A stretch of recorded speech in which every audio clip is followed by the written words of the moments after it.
South Africa, crime yase-South Africa ithanda ukudlondlobala wonke amalanga. Asiye lapha eLimpopo endaweni yasePolokwane. Kuthiwa kusuke izigebengu ezinhlanu. Lezi zigebengu zisuke zagqisha phakathi kweNissan Tiida zabhekisa eThohoyandou lapho kade ziplane khona ukurobha amabhizinisi alahlile. Izigebengu ngezithe masiqongqotha lapha ku-N1 sibheke eThohoyandou. Kwabe khona-ke ofane noMthombo Thembekile wazisa amaphoyisa ama-TRT ukuthi awahlale eqaphile ukuthi kunezigebengu ezizomosha lapha eThohoyandou. Sithe besabheke phambili ngeTiida, ubani ogibela iTiida eyokwenza ubugebengu?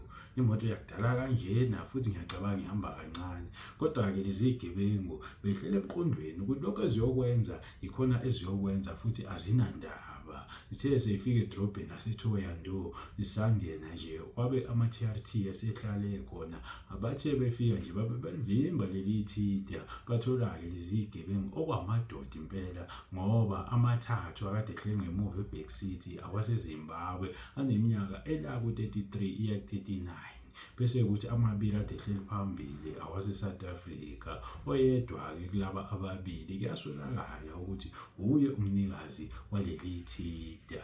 Bathe-ke mabeqhubeka bebheka phakathi ukuthi khonani kwiTiida, kwatholakala amathulusi phela akuyosebenza okubalwa khona umakhamisa akade bezofika begqekeze ngawo amaketanga bese bethatha abathathayo. Bese kuba nozankosi. Lo zankosi ubulinde ukufasa isisulu akade bezosithola khona lapha endaweni ukuze bayidalele kuleli bhizinisi. Kwabe sekutholakala-ke nesibhamu sohlobo lwe-9mm nenhlamvu eziyisishiyagalombili ekade-ke zilindele impela ukuthusa noma zidubule mayifika endaweni yesigameko. Siyabonga-ke ukuthi zibanjiwe leli zigebengu ezenza ubugebengu lobu bakudala ngoba zihamba ngeNissan Tiida. Akuhlukile nokugibela ufudu uyitshela ukuthi uzobaleka ufike la uyakhona. Bese siya kwi-capital city of South Africa okuyiPitoli. Kubanjwe amadoda amane kade ehamba ngepholo kade lisolisayo ukuthi khona ukushaya amanzi ngalo. So-ke ama-TMPD ade epatrolela laphana ku-Bakenskoof no-Vanderbijlpark Street ese-Pretoria North. Babe sebeliqapha leli pholo, babeke sebebiza amanye amaphoyisa obala khona ama-SAPS bese ubala namaphoyisa ahamba ngama-motorbike ama-TMPD. Kwase kwaba i-maximum service security. Bathe mabeqapha leli pholo selihamba straight ngo-Bakenskoof Street babe sebelivimba-ke.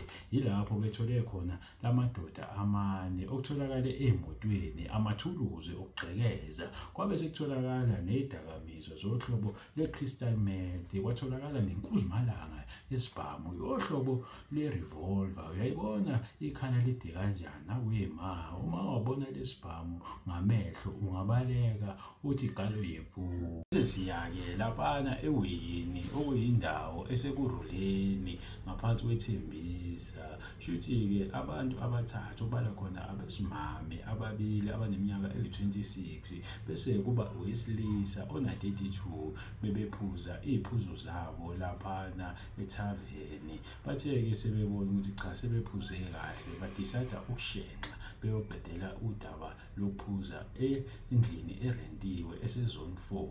Bathe-ke mabefika lapho yilapho-ke abesifazane laba nje amathuki amabili abeseginqa phansi lowesilisa bamhlula ngamandla. Babe sebeqala-ke eyitika ngaye ngokocansi baze bamshaya impela ewakhathala waba imvithi kodwa ukwazile-ke ukuvuka wathola ukhiye wabaleka esizwa umastende. Sikhuluma nje laba ababili kade bebingelele imantshi ngomhla ka-19 wawo uNhlaba. Yewe madoda manje ngathi ngibheka ku-Facebook amadoda ayakhalela leli thuba. Nangu uMatewu ethi abanye balakhi, nangu uBravo naye efisa engabe kube uyena.